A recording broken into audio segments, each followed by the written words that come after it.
But Yeah. I've Well, got actually, it's a 1 hour. The whole program is an hour. So right, right. I've got a little introduction plan to praise you and introduce your wonderful group. And so, yeah, we'll get started in a few minutes. great.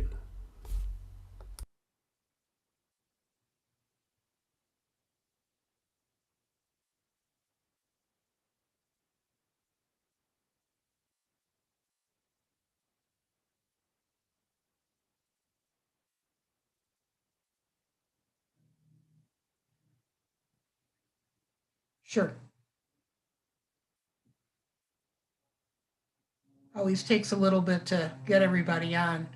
If if the folks want to visit with each other, go ahead and unmute yourselves, because we're going to give it a few more minutes for Lisa to let everybody in.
There we go.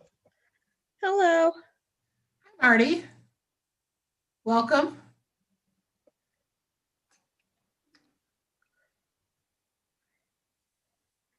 Lisa, are you unmuted?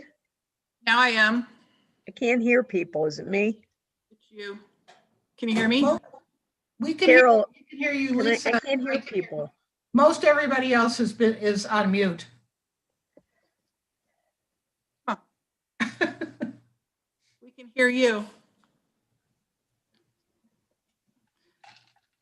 Carol, in your share screen, you have the sound going, right? Thank you for reminding me. I always have to remember to do that. Okay. Yeah, so just make sure that's going. And then whenever you're ready, we can go ahead and get started and so forth. As more people come in, I'll let them in. Yeah, Okay. Carol, when you share the screen, there are two buttons, check boxes in the lower left for audio and for video. Yeah, check both. Great. Yeah, so it's on speakers right now, but I think I changed it over to, oh, there's audio and video. I have to remember how to do this every time. I think it's same as system, but we'll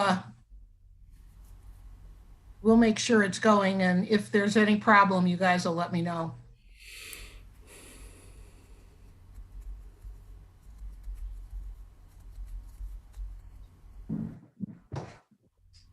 Sorry, as usual, I'm muted. Story of my life. I want to thank you, Joshua, for doing this for us. I'm the executive director at Temple Sinai, and we've got several committee members on here. So with that, Carol, why don't you do your intro and then we'll get started. Okay, so my understanding is this is our final, at least our final planned program for the spring semester. Who knows what'll come up between now and next fall, but at least in terms of planning, this is it. So I welcome you all. Thank you very much for coming. I'm Carol Unger, one of the members of the Lifelong Learning Committee at Temple Sinai. And tonight I'm very pleased to have Joshua Jacobson, who is the musical director and founder of the Zamir Chorale of Boston. Josh has been kind enough to join us. He's going to introduce this evening's program, which is called Kolot Nashim, which is Jewish music by women composers. And he'll tell us all about the program and about the Zamir Chorale. So I'll turn it over to Josh Jacobson. Well, thank you, Carol. So good to be with you. I'm on the East Coast, so I think I'm an hour or so later than you are. So this past year has been difficult for all of us But for those of us who sing, it's especially difficult because who knew that singing would be one of the most dangerous ways of spreading the virus? So just a little over a year ago, we had to stop with our rehearsals, we had to stop concerts, and we tried to figure out what to do. How can we spend this next year? And so we decided that we would go virtual, that we would put our programs out. We would also make them free for anybody who wanted. And we had this program called Kolot Nashim. I'll talk about that in a minute. A couple of weeks ago, we had a birthday party for one of the greatest 19th century Jewish synagogue composers, Louis Lewandowski. We've been putting out every week mini concerts to anyone on our mailing list. And we've been making what we call virtual choirs. I don't know if any of you know what those are, but everybody has to record their part separately in their own room and then send them to the editor. The editor stitches together and we become a virtual choir. So that's what we've been doing over the last year. Just a quick word about the Zamir Chorale of Boston. I started the group in 1969, and we are dedicated to the preservation and performance of a variety of musics from Jewish traditions. And we perform not only in the Boston area, we've traveled all over North America, we've been to Europe, to Israel, and have lots of recordings. And if you want to follow up on that, go to www.zamir.org. Okay, enough commercials. We noticed as we were doing our programs that most of the composers and most of the songwriters on our programs were men. And actually, it was about 20 years ago that we decided to do a program exclusively of music by women. And we decided a couple of years ago to do that again. And the program was supposed to have been performed just a year ago in June of 2020. And we were also going to have a symposium with composers and performers, women, to talk about their experiences. Well, what we decided to do is to go virtual. Part one of this program was broadcast on November 17, a couple of months ago. And I think that is the program that you will be seeing. I would like to invite you all to watch part two of this program, which will be aired on May 25th. And subsequently, it will be archived on YouTube in case you miss it there. And again, if you'd like to watch this program and other related programs, you can get the link from zamir.org. So again, so few women composers. We decided to take some affirmative action and planned this concert of music all by women composers.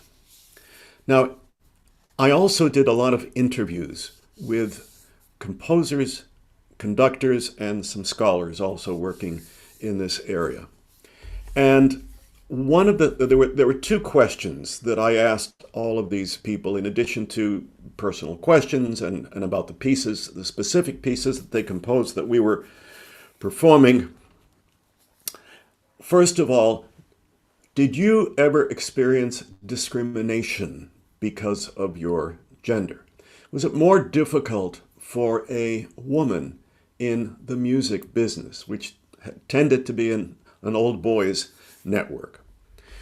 And then the second question was, do you think that women have a unique voice as composers? Like we say, oh, that music sounds Jewish, or that music sounds Russian, that music sounds Greek. Is there something that you would listen and say, that music sounds female? And it was interesting, the answers that I got. Most of the younger musicians said no, they did not experience, because by the time they got into the business, it was a much more egalitarian atmosphere. Whereas the older folks said yes, as they were going up it was difficult to break in. If you look at program books or photographs of orchestras from about 100 years ago, you will not see one single woman listed there, one single woman in the photograph. If you look at program books by major symphony orchestras, you will not see one composition by a woman. The only exception to this would be women singers. Because in opera or in choral music, composers would write parts for women. So women were in demand. Although a few hundred years before that, women were not even allowed to sing, let alone on stage, let alone the idea of singing in a synagogue or in a church or in a mosque. In Judaism, there is this principle of Kolot Nashim, or Kol Isha, the voice of a woman, which was from the point of view of the male establishment who established these rules, Kol Isha, the voice of a woman, was seductive and therefore had to be regulated. Women were not allowed to sing in synagogue. And in the extreme, you weren't even allowed to listen to the voice of a woman speaking. There is even evidence for that in the Talmud. Things have changed, of course, in the last 50 years or so. And we called our program Kolot Nashim to ironically riff on this idea of Kol Isha. Kolot Nashim means the voices of women. We're saying that they will no longer be suppressed. We are bringing them out. Just say something about part 2 of this, which I hope you'll join us for in May. We have some of the great composers of Jewish music of our time, Cantor Benji Ellen Schiller, from Australia, Elena Katz-Chernin, and the songwriting team or composing team of Ken and Kirsten Lampel. We will have music by Naomi Shemer. Naomi Shemer passed away a number of years ago, so I was not able to interview her, but we'll hear some of her beautiful music. And perhaps the most exciting for me was to be able to interview the Israeli singer-songwriter Achinoam Nini, also known as Noah, who is not only an amazing musician, but also an activist for equal rights and for Jews and Arabs in Israel to be able to feel empathy for each other, empathy for one another. And she has this gorgeous song that we'll be performing called There Must Be Another Way. There's got to be a way out of the impasse, which she sings with a wonderful Arab singer. And we have gotten a young Arab singer from Jerusalem to record her part. We will add that to our voices in Boston and create this. So we hope that you will be able to join us for the program in May. And now I hope you'll enjoy this first part of Kolot Nashim, the voices of women, the great variety of the voices of women within Jewish music. Carol, I don't know if you want to take time for a couple of questions, because you're right, after an hour, I think I'll be gone. I forgot it was such a long program. Yeah. But I can stick around for a few minutes, though. Okay, if anybody has any questions, and then I'll go ahead and start the YouTube, and I'll start it on a small screen so that you all can yell at me if there's any problem with the sound. And then once I know it's good, I'll go ahead and make it a large screen. So anybody have any questions? I'll just personally say, a friend of mine sent me an email the morning of November 17th and said, you might be interested in this program. And I was, and this is, I think, Josh, the third or fourth time I have shared it with a group, because I so much loved it. And I found so interesting to hear from the composers, particularly, I believe it's Alice Parker, who is not herself Jewish, and who Right.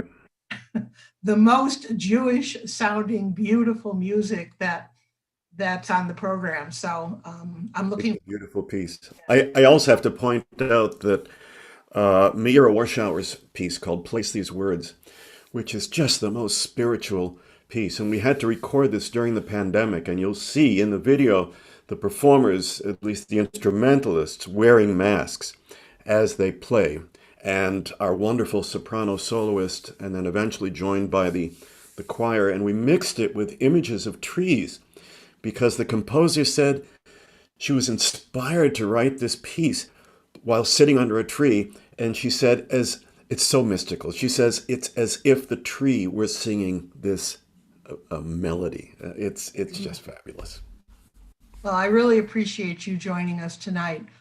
The other thing I was really fascinated about, and I'll ask everybody to pay a little attention to the information regarding Oseh Shalom, which I always thought just, the music came, I don't know, from Mount Sinai or wherever, and you'll find out that it's actually written by one of the women that's going to be in the show. So that was another interview that I can't believe I was able to get. Nurit Hirsch, as you say, wrote not only the song Oseh Shalom, which was one of the first great songs on the Israeli Hasidic Song Festival and spread around the world. And as you say, it became traditional.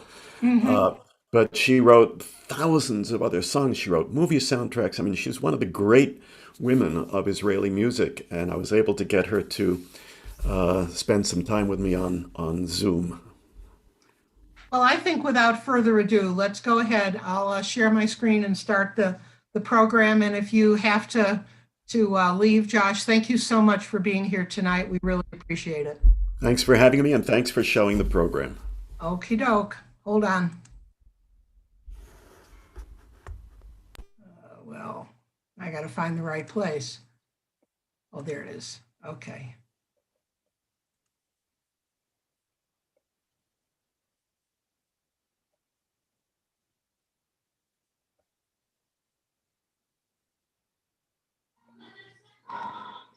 Can you hear? We cannot hear. Oops. I'm sorry, I'm pausing it. Can you hear? No. No, okay. So I'm down here with my mute and usually, let's see.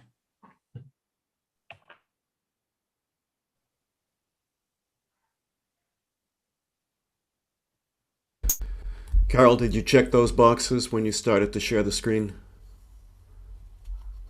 You are muted.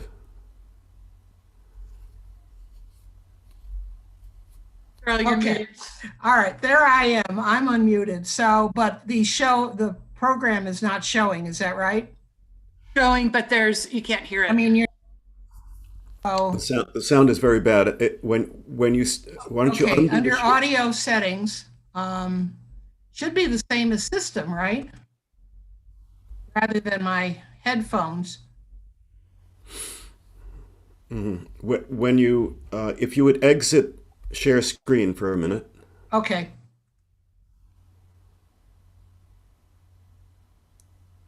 Okay.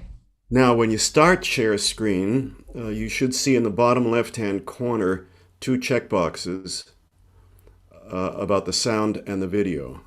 Have you checked those? So I was no, I didn't get those. When I went to share screen, Lisa, do you have it up? Do you want to do it? Give me 1 second. Let me try really quickly. It's going to take me 1 second. So give me 1 second. Okay.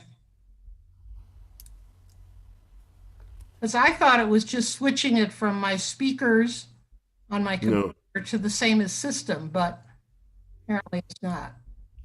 And I brought up audio and I always run into this problem when I do a share screen, so I apologize to the group.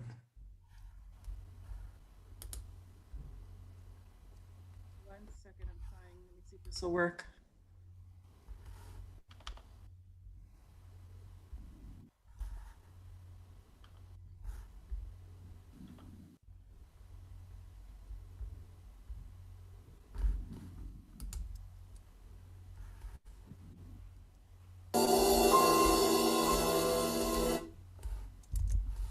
Working?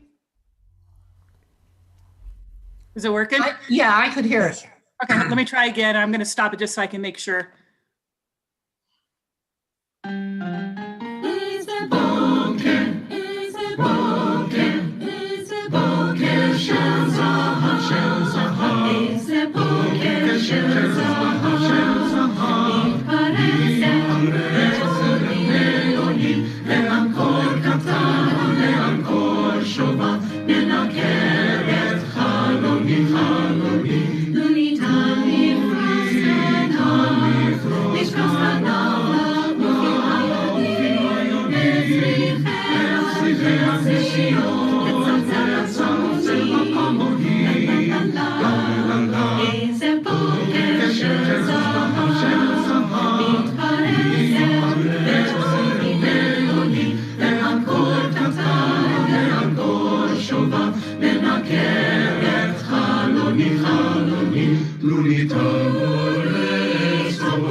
Welcome everyone to Kolot Nashim, Jewish music by women composers, a virtual concert and conversation. Joining me as co-host, I'm pleased to welcome from Chicago, Maestra Lydia Yankovskaya. Former Zamir assistant conductor, she is founder and artistic director of the Refugee Orchestra Project and now music director of the Chicago Opera Theater. Hi, Lydia. Hi, Josh. So thrilled to be here and to be part of this wonderful program.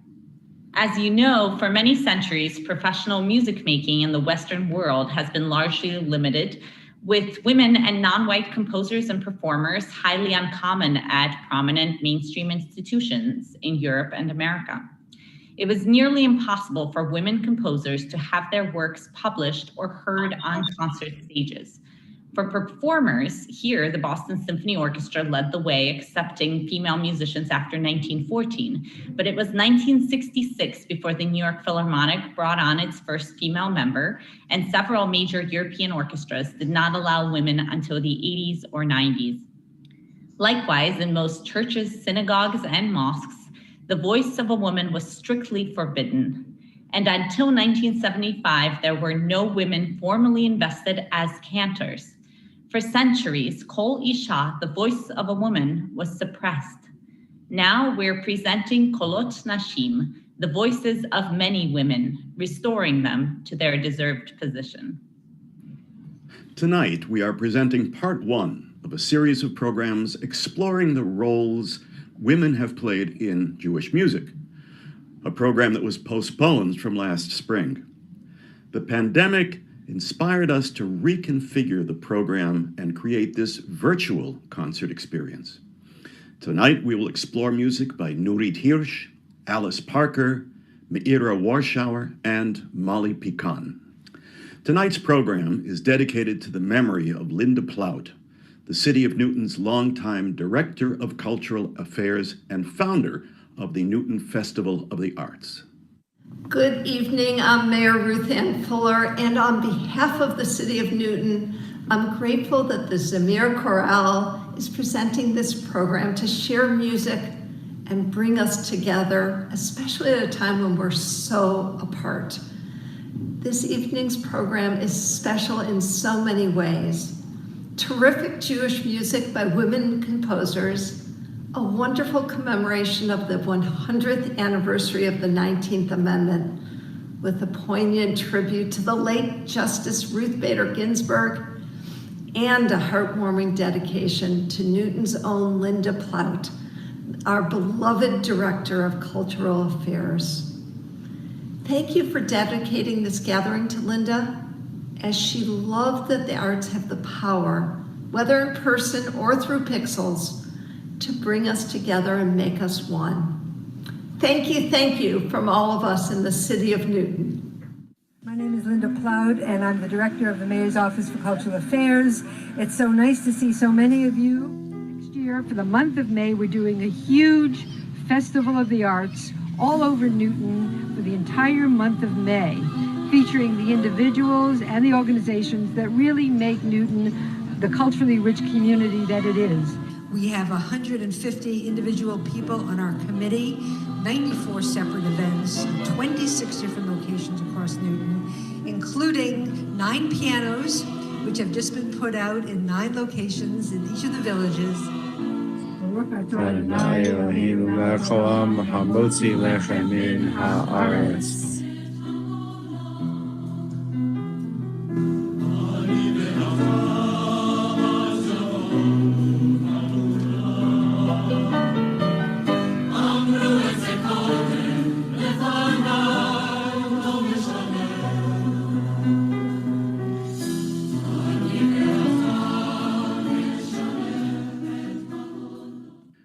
Many of Israel's greatest songwriters were and are women. One of them is Nurit Hirsch, the award-winning composer of Boker Shel Zahav, with which we started our program, and about 1,000 other songs, including Oseh Shalom Bimromav and Bashana Haba'ah. Recently, I had a delightful conversation with Nurit. Here's a brief excerpt. Oh, and by the way, you can find the full conversation with Nurit on Zamir's website, zamir.org. We are delighted and honored to have with us the distinguished composer and songwriter Nurit Hirsch. You've won the Israel Prize, among many other honors. You've composed over 1,000 songs for both adults and children, some of which have become classics, including Bashana Haba'ah, Oseh Shalom, Perach Halilach, and Abani Bi, which won the first prize in the 1978 Eurovision Song Contest. You've composed music for films and stage, including the great film Salah Shabbat. We're doing this as part of a series on women in Jewish music. And one of the things that we are discovering is that for many women, a career in music was very difficult in what was a male-dominated profession, certainly until recent years. Did you encounter any obstacles in your career for being a woman? I remember only one time when I did Salah Shabbati, the band were the rhythm section, and they didn't like me to tell them what to do. They made jokes and they behaved not very well. But this was the only case. During all my long career, I didn't feel professional discrimination. When I recorded in the studio classical music with the Philharmonic Orchestra players, they respected me, they saw the score, they were colleagues. I didn't feel discrimination. I was lucky. That's wonderful. Yes. Do you think that's more so in Israel than other countries? Today, I don't think so. Today, everything changed. Yes. But up till today, I'm the only, it's not modest to say, but it's the truth, that I'm still the only woman who composes and arranges for orchestra and conduct and recording. A producer, I produced many records, not only mine.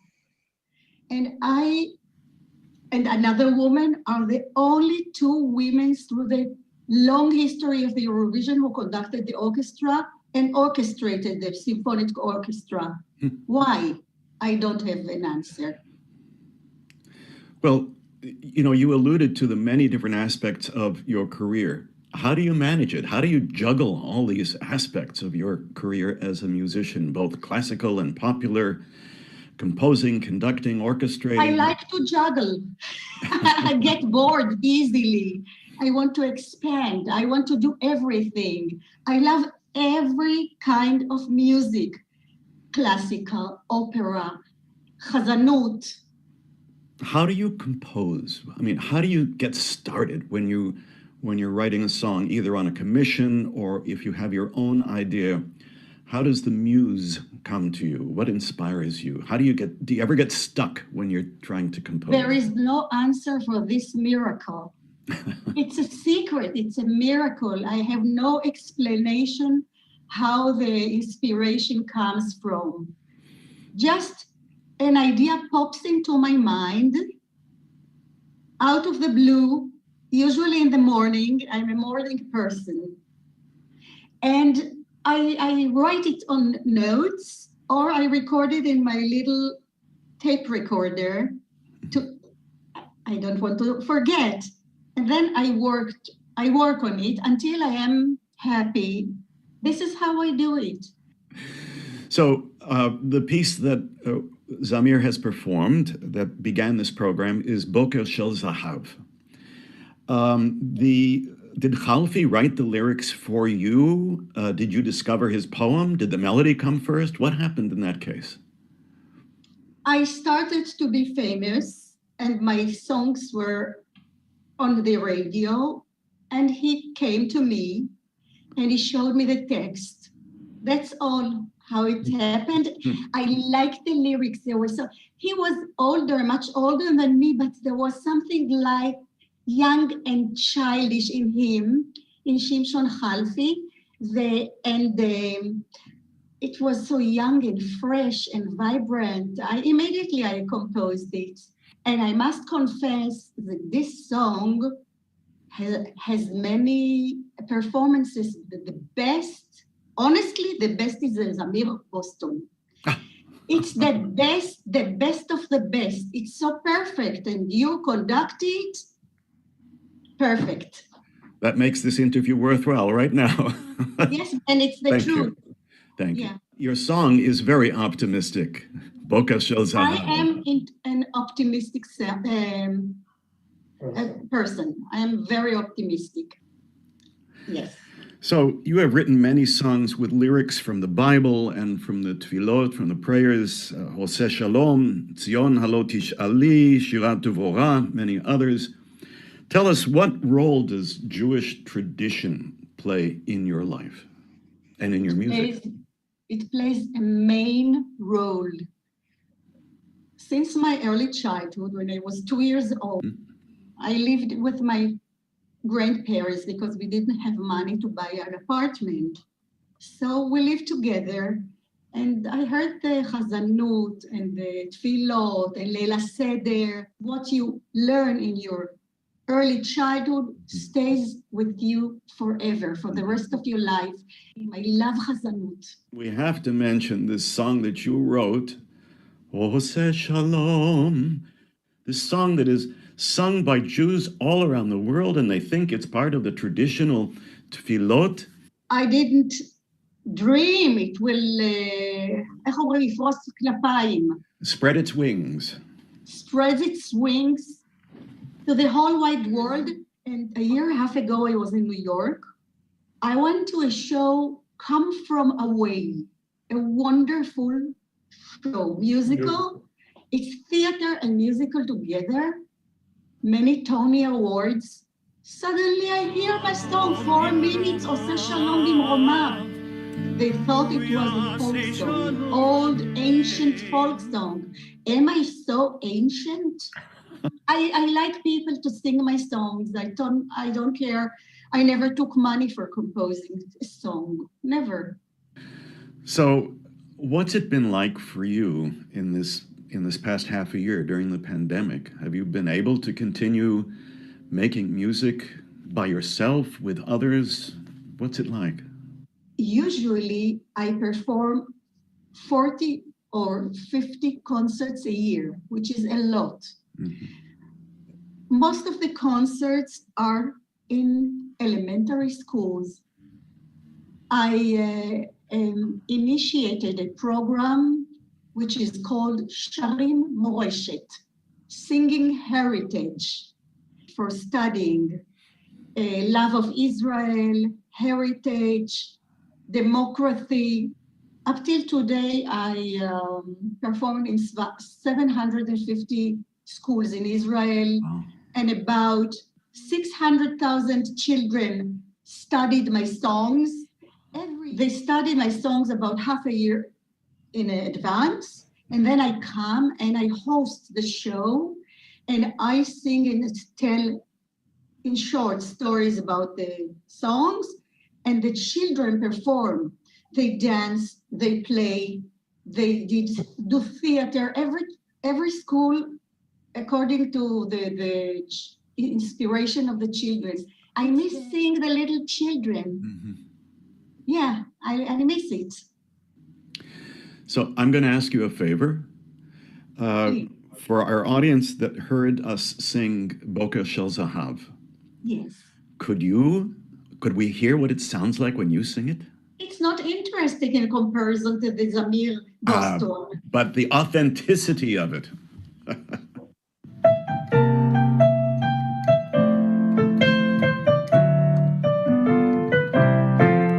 זה בוקר של זהב, מתפרץ אל מבוני, וענקו קטן וענקו שובב, מנקר את חלוני. לו ניתן לפרוס כנף, לעוף עם עיונים, פיל צריכי הכנסיות, לצלצל בפעמונים. לה לה לה לה. This is how I did it.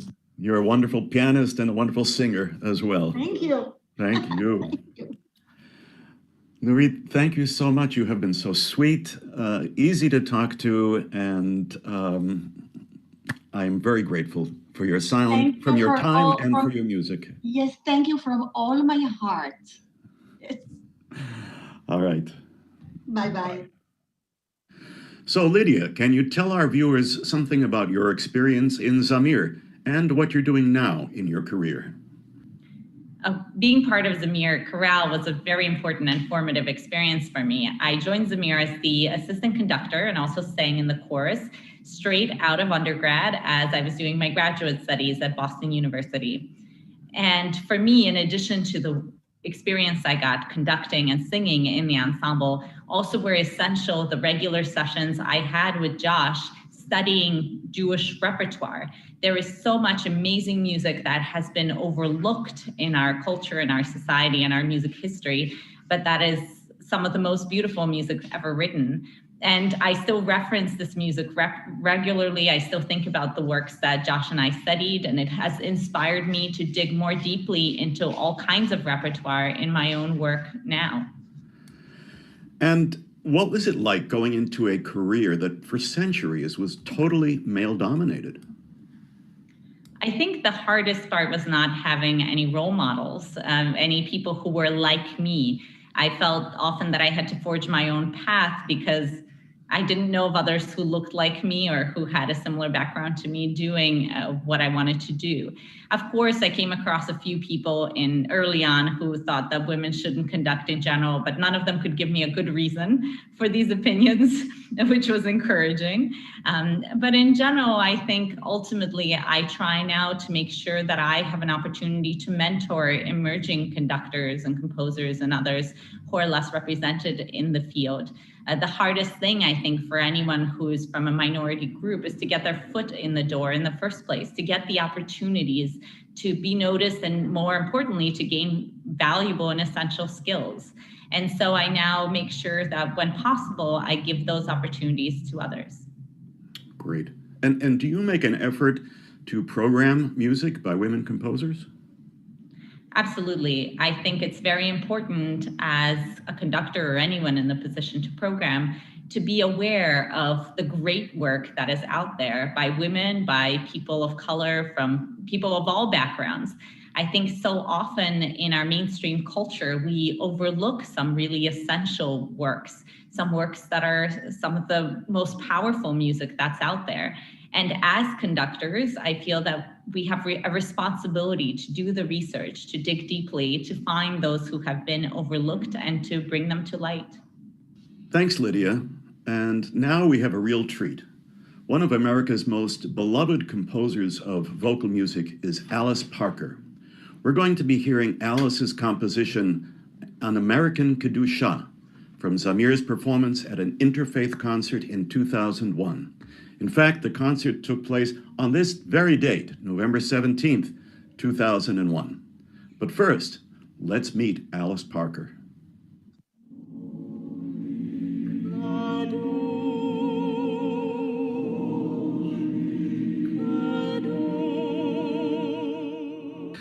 So, we are delighted to have with us Alice Parker, a renowned conductor and composer and arranger who is about to celebrate her 95th birthday in December, if I'm getting that right.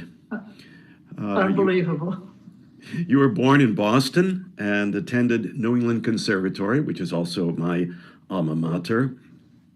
A composer of so much music, but we might say primarily vocal music, operas, song cycles, True. hymns, and of course the many folk song arrangements that you arranged, some of which for the Robert Shaw Chorale.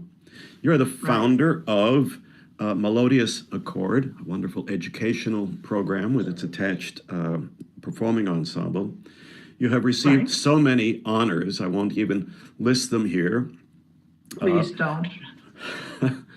But you are an enabler, and I have seen you in action as a promoter of singing, of having everybody sing, not just from sheet music, and focusing on melody and the ability to improvise and improvise harmony. And that is something I greatly appreciate. But we're here to talk about An American Kedusha, a piece that you wrote, I believe, in 1999. And I wonder if you can tell us something about the genesis of the piece. How did you come to write this piece? I believe it was a commission.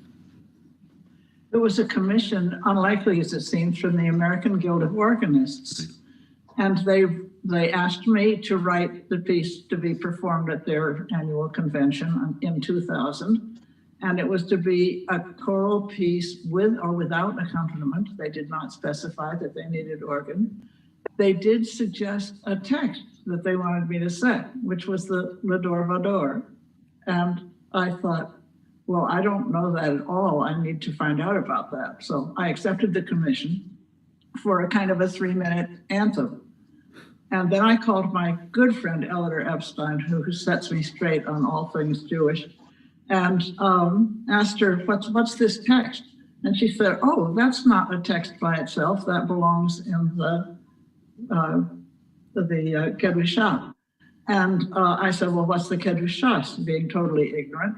So she promptly sent me the whole text of the Hebrew. And I said, well, I need a word-by-word translation so that I know what I'm doing. So she sent me that. And I very soon realized that there was no way I could write a 3-minute piece on L'Ador Vador. It's over in a flash unless you just keep repeating it over and over, which it calls for, of course. But she also put me onto this wonderful folk song melody. And the whole thing began to be possible for me when she brought that, because it's exactly the lift of energy in the middle of the piece that it needs. But I got so taken by this gorgeous text. Of course, very familiar, much of it to me from our Bible, the King James translation. And so I got thinking, well, I have to make my connection with this Hebrew, and that I need to know it very well. I need to know how it sounds. So Eleanor, bless her heart, made a very careful tape of her speaking the text. So she prepared this for me, and as I was working on it, I thought, well, really, ideally, what I need is an English translation that exactly matches not the meaning of each syllable, but the sound of the syllable, so that I can get an English phrase which exactly matches the Hebrew. Well, that's a huge job, of course. Nekadesh et shimcha ba'olam.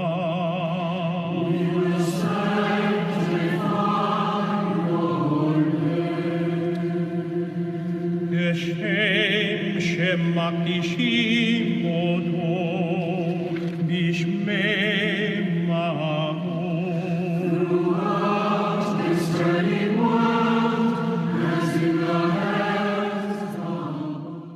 And as I was working on it, it became very clear to me that I had to have a cantor and a chorus, and that it seemed to me at this point in our lives, I needed two cantors. I needed a man and a woman, so that I now have three performing voices, a man soloist, a woman soloist, and the chorus, and that I could trade the Hebrew text back and forth between any of them, they're all equal, or the English text. So you get all different kinds of combinations of one cantor doing Hebrew and the other one doing English and the chorus doing one or the other behind.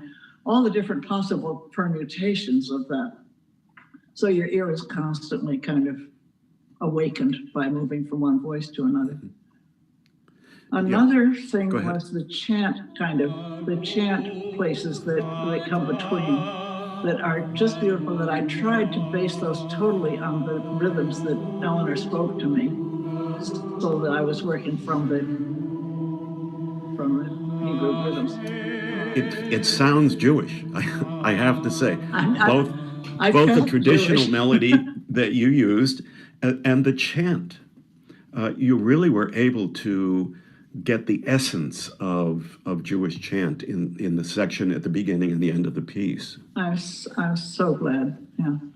You have done a lot of work, of course, with folk songs and folk song arrangements, and you've done a few other Hebrew pieces as well. Can you tell us about those? Yes, these again come from commissions for Eleanor, for her chorus, which I really love being with and hearing, and the way she works with them. And these were all things that she selected because she needed materials for her chorus. But she gave me such titles as Dorme, Dorme, which has to be one of the most gorgeous melodies ever. But then the marvelous dances like Yesusum, that are just so, they just bring you into it. And again, with all of these, I have to memorize the language that I'm setting and do it over and over. And I pretend I'm a different person saying it. Suppose I'm somebody that's just in the heat of action, and I'm doing this, or somebody that is really sitting by themselves and pondering deeply, how would I read this? So you read the text in many different ways and find the one that just sticks in the back of my mind. So we're doing this as part of a program about women in Jewish music. One of the questions that I'm asking is, when you were entering the profession, there were not very many women conductors or composers. What were some of the challenges that you remember, and how did you overcome these challenges? I don't remember exclusion. I was lucky enough to grow in a family where my parents were very firm about, there were 5 of us, girls and boys, and we all were subjected to the same regime. There was no difference. There was no boys' jobs and girls' jobs. We all did everything, and we were expected not only to do everything, but to do everything well. So there was a very high standard. So when I was taking piano lessons when I was 8 and decided I want to write a piece, they encouraged me. Therefore, I don't notice the closed door so much as the fact that it's there and I'm going to find a way around it, yeah. Alice, is there anything else that you would like to add? No, just thanks to the Jewish community for accepting me so wonderfully. I just have been so enriched as I am when I come in contact with wonderful melodies from anywhere, but this whole tradition. And I belong to a Bible study group and have always been active in our church, but I'm so totally indebted to the background that comes from your people. I could easily be Jewish. We'll make you an honorary Jewess. All right. The Mennonites did that for me too. I consider that was lovely. So thank you very much, Josh. It's been a pleasure. Thank you, Alice. The pleasure is mine, and I wish you good health and in advance a very happy birthday. Thank you very much, John. And You're continue, the first one. continue your wonderful work for many years. Thank you so much. Thank you. Take care. Bye-bye. Bye-bye.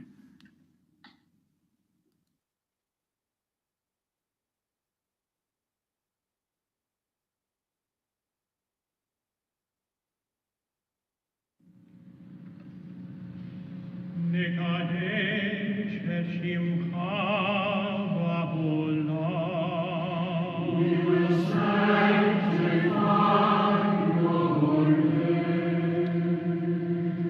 כשם שמקדישים אותו בשמי מעון.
Leonard,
It's such a great pleasure to hear Zamir perform again after all these years. The timing of our program coincides with the centenary of a milestone for women's rights in the United States, the suffragette movement and the passing of the 19th Amendment, finally giving women the right to vote. It is important to note that many Black women were still not able to vote after the ratification because the amendment did not eliminate state laws that kept many Black people from voting. Also, at this time, still on our minds and in our hearts is the memory of the trailblazing Ruth Bader Ginsburg, a true lover of music and especially of opera. Aleha Shalom. And now we're going to have a world premiere performance, a virtual world premiere performance. Meira Warschauer, a resident of Columbia, South Carolina, is an award-winning composer whose works have been performed by orchestras throughout the United States as well as in Eastern Europe. One reviewer wrote, quote, "Warschauer's music is shot through with and inspired by mystical and spiritual matters that span a love and respect for Mother Earth and the Jewish faith," unquote. So here now is my conversation with Meira, followed by the premiere performance of her composition, Place These Words. Hello, Meira. I'm delighted that you have adapted a version of your major choral symphony, Ahava, into a standalone piece for choir, soprano solo, piano, cello, and percussion. It is so beautiful, so atmospheric. Can you tell us something about how the piece came to be? What inspired you? So I just actually made a short video telling that story. Great. All right, let's watch that now. In June of 1991, I was on the campus of Bryn Mawr College in Pennsylvania. I was there for a Jewish renewal retreat, and I was teaching a class on Judaism and the environment, and we were setting text to music. So one day early in the week, I was out davening my afternoon prayers, the Mincha service, and I found a meadow, a beautiful meadow, place overlooking a meadow. And when I finished my prayers, I turned around, and behind me was this magnificent beech tree. And I was really drawn to the beech tree. So I went over, and I kind of wrapped my arms around her. It's the kind of so big that it would take 3 of me to wrap completely around the trunk. And I was just felt so good to be with this beech tree. And I looked up, and somehow a question emerged. Do you have a song for me? And pretty soon I heard this sound.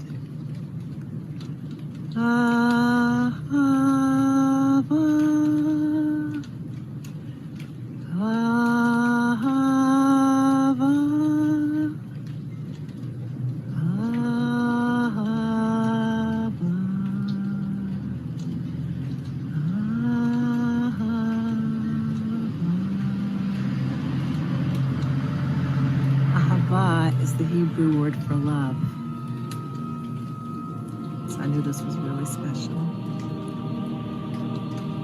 And it felt like the tree was just emanating love to me, and like the tree maybe had always been emanating love to all of us, to all of creation, and that not only was the tree emanating love, but probably all of creation was emanating love. Wow, that is so beautiful. So our program is dealing with the challenges that women musicians have faced. Were there obstacles that you had to overcome to become a composer, performer? When I was growing up, I didn't see any role models for, not that I even thought of it. I didn't even think about possibly being a composer. You know, women were not really allowed to be in the expressive arts, even in visual arts. I mean, you look at Georgia O'Keeffe, who is such an icon, and she was pegged as a woman artist, which she resisted, and she struggled to be recognized for her art. I was born at a time, just in time. The women's movement in the early 70s was throughout the Boston area, and we had, consciousness raising groups. Assertiveness training was one of the things we did. How to stand up for yourself, how to stand up inside for yourself, to be who you could be. And it gave me, it opened up possibilities inside to do whatever I wanted. And then the other thing, though, that I really have to say brought me to composing was meditating. I learned how to do transcendental meditation. So combined with the women's movement and the spiritual awakening, I would go into that zone with the meditating, and this music would just come out. And that was who I needed to be. And luckily for me, it was at a time when it was just the beginning of the opening of more and more women. It's just, that's the way it is. And so when all of the people who are in the position of power or presenters are mostly men, it's a little different. Let me pick up on something that you said before. I think you said you don't want to be known as a woman composer because that could be restrictive. But do you think of yourself in any way as a woman composer? Do you think that there's some sound of your music that sounds like music by a woman? Is there a difference between music by men composers and women composers? Just as we would say, oh, that sounds Jewish. Is there something that sounds feminine? Well, I think the answer to that is no. I don't think there's a female sound. However, people talk about a feminine aspect and a male aspect. And I think the creative aspect is more, to me, it's more of a female aspect. I was playing Chopin last night, and he's a huge influence, especially in my piano writing. And it's just such a sensitivity. I don't know, it's not written by a woman. However, there may be something, and I think I hate to say a stereotype because I don't think it's true, but there's something about the Mother Earth. We talk about Mother Earth, and La Tierra in Spanish is a female. Ha'adama in Hebrew is feminine. Okay, so there's something, so much of my work is inspired by the earth. So there may be something with that I just feel such a grounding connection. And then there's the fertility aspect and the womb aspect that I think there may be something in there that I as a woman connect with differently. So that's beyond the sensitivity part. It's more the physical experience of having a physical body and what that does to the way we perceive and what we want to communicate. What about you as a Jewish composer? You've had a return to Judaism. What role has that played in your music and your creativity? That's been huge. It's been pivotal. I was like a schizophrenic composer. I had some pieces that were like in the minor mode that were like my Jewish pieces. And I wanted something that combined everything. So I found that in the Jewish modes. And it was authentic. I wasn't borrowing somebody else's. It was mine. I loved it. It was mine. And I loved learning about it. So it just fundamentally, it influenced my language. And it gave me a way to be as expressive as I needed to. So yeah, and even especially, I want to really get back to Ahava. I looked in the liturgy and I saw the prayer, the blessing before the Shema ends with the word Ahava, the Ahava, that God is choosing us with love. And then we sing, or then comes the declaration of faith, of unity, that there is one God, and that's our God, Shema. And right after that, V'ahavta, and you shall love this God.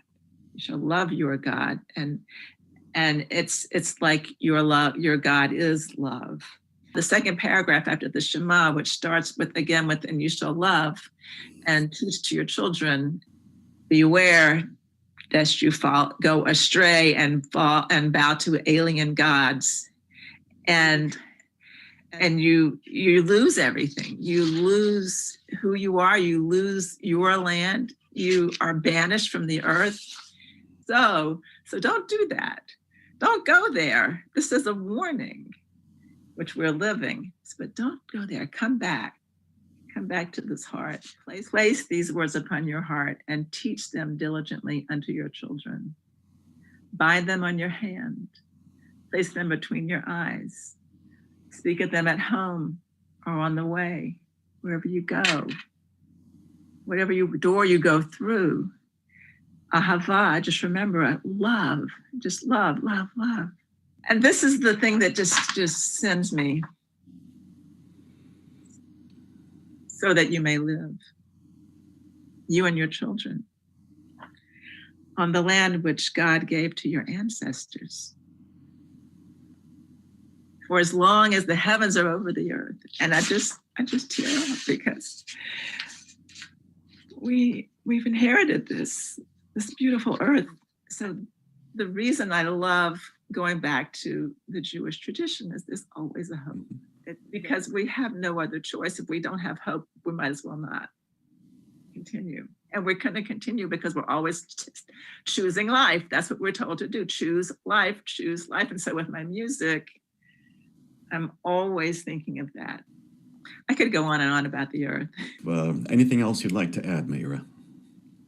I just want to thank you and Zamir and for honoring me with this performance and sharing this passion for the Jewish tradition, the Jewish musical tradition, and what it has to teach us, not only as Jews, but as the whole of humanity. What can our tradition bring to the world? And for me, I feel like it's a calling. And I feel like you share the calling of bringing beauty and meaning to the world through music. Well, thank you, Meira. It's been delightful talking to you, and I thank you for your time and especially for your music. Thank you, Josh.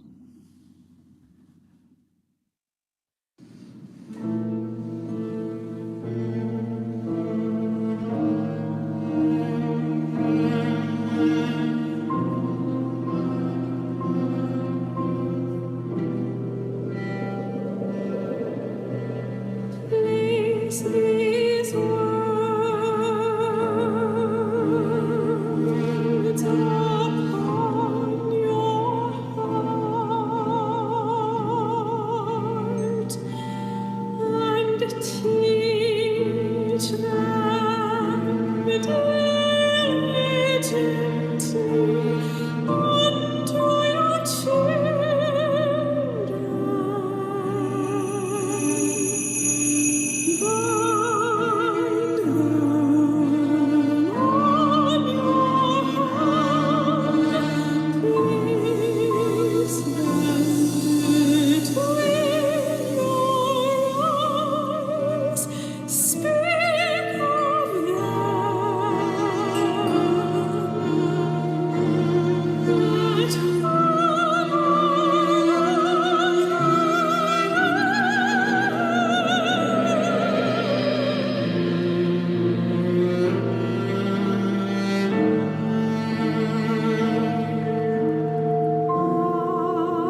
Good evening. My name is Joyce Bonin, and I am an alumna, former board chair, supporter, and longtime fan of the Zamir Chorale of Boston. I hope you are enjoying Kolot Nashim. For over 50 years, Zamir has brought the joy of Jewish music to homes and performance stages around the world. From 19th century European synagogues to the chants of Yemen, to the songs of Israel, and from contemporary American jazz to the much-loved tunes of the Yiddish theater, Zamir has consistently set the bar for musical excellence. Zamir relies on donations from its fans. Won't you join me to help keep Jewish music alive? Please donate now by visiting zamir.org. Thank you, and I hope you enjoy the remainder of the concert. For much of the 20th century, Molly Picon was an iconic actor and singer in the Yiddish theater and later film, Broadway, and television. One of her greatest roles was in the 1936 Yiddish film, Yiddle Mitten Fiddle. Although she was already 38 years old, she portrays a teenage violinist on the road with her father. For safety reasons, she has to dress up as a boy, as at that time, girls generally were not allowed on the road and not accepted as professional musicians. Complications arise when she falls in love with an itinerant musician who doesn't realize that she is a woman. Here is the song she sings about falling in love. Oi Mama, Am I in Love? It was composed by Abe Elstein, but Molly probably had a hand in its creation and certainly in its popularity. You'll see a much younger version of myself singing this piece while I was working with Zamir and still doing some singing. So you take the role of Molly Picon in this performance. And Lydia, your partner in this performance was the violinist Dan Stepner. And Dan is one of the most sought-after violinists in the Boston area. He is artistic director of the Aston Magna Festival and Foundation, professor emeritus at Brandeis University, and for 24 years, he was concertmaster of the Handel and Haydn Society Orchestra. So here's Dan remembering our performance. Hello, Josh and Lydia. Thank you for asking me to reminisce about our collaboration on Oi Mama some years ago at Sanders Theater. And a shout out to my brother Mark, who's been a member of the Zamir Chorale for many years. I've been very fortunate to be able to make my living as a classical violinist, playing chamber music, recitals, teaching. And so a chance to do a klezmer or gypsy turn comes along very seldom, but it's always great fun when it does. It reminds me of my roots. Both sets of my grandparents came from Eastern Europe. My father's from Poland, my mother's from Ukraine. In fact, my very first violin belonged to my paternal grandfather. And of course, the text of Oi Mama is a violinist's dream. Imagine a Shana Madel, a beautiful young woman, falling in love with a violinist, presumably because of his playing. Lydia, I remember exchanging smiling glances with you as we performed the piece, and it wasn't just mugging for the audience, it was a real pleasure. For me, it was just one rehearsal and one performance, and it was over in a flash. But the memory remains vivid, and I'm so glad we have it on video. Hope you enjoy it.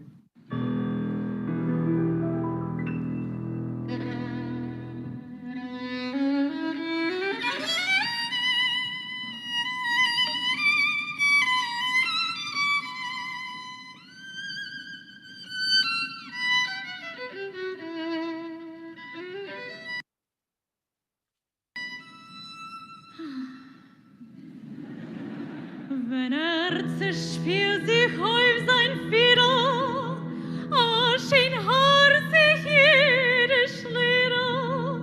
Oi, Mama, wird mir geht ohne Schild.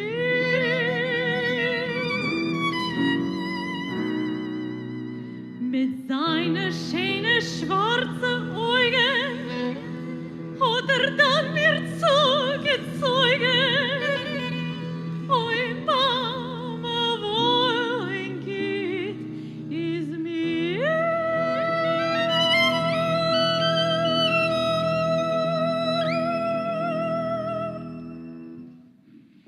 In wenn sich die Männer bis dahin soll leben, in sein Spiel die kriegt in Herzen rein.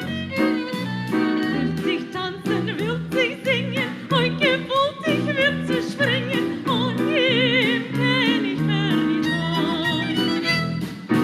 Oi, Mama, bin ich verliebt.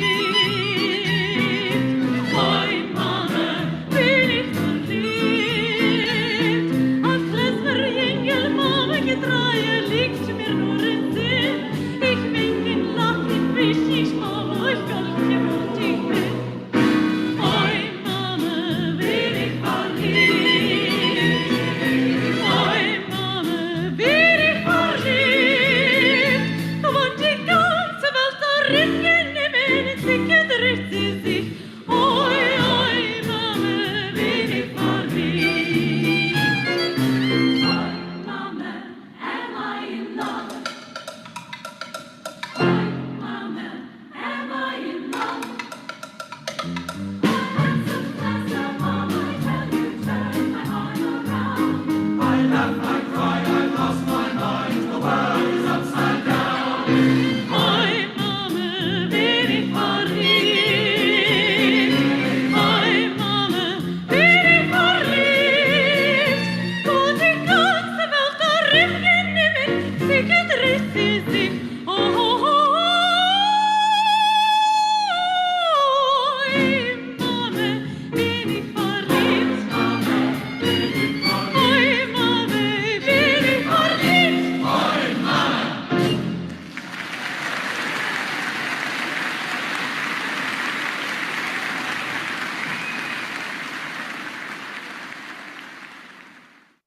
We will have more videos, music, and interviews with women composers, scholars, conductors throughout the year.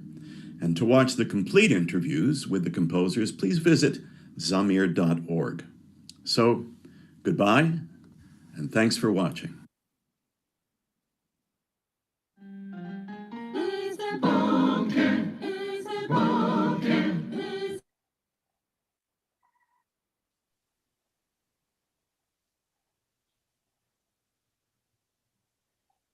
Okay. I hope you all enjoyed that. There are a lot out on YouTube from Zamir, and there's also an upcoming concert on May 25th. And I'll turn the program back to Lisa. Thank you for your technical skill. And if you want to talk about Zoomathon or anything else, it's all yours. Yeah, no, thank you. Thank you, Carol. Thank you, Josh. Thank you, everyone, for listening.